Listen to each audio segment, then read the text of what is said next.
I am a cat. Meow, meow. I'm not a woman dressed as a cat. I am a cat. By show of hands, I'm curious, how many of you believe and confess that I'm a cat?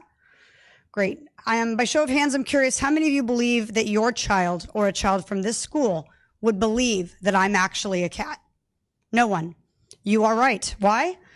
Because you are not stupid, and these children are not stupid.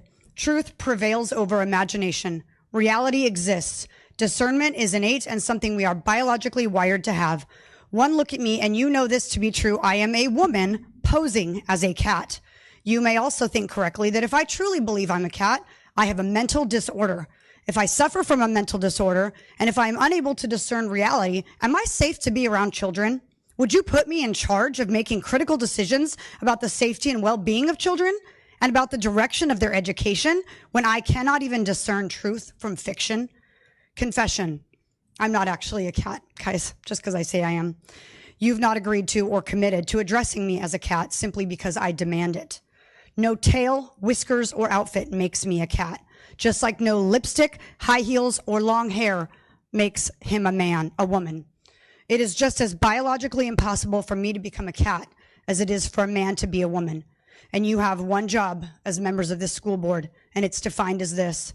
School board members are responsible for broad, forward-thinking, minute analysis and decisive action in all areas that affect students and staff in their schools.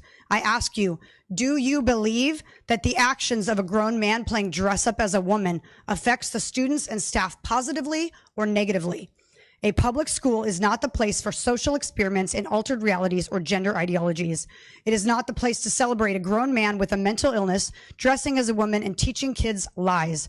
Children come to school to learn facts and truths about reality, including unchanging biological truths about science and nature, not to learn that they can change biological realities and become anything they want in the name of diversity. What you're actually doing is worse than just lying to our kids. You're forcing them to be participants in your lie, in your charade. You're forcing them to deny what they see with their eyes, and you're forcing them to speak lies.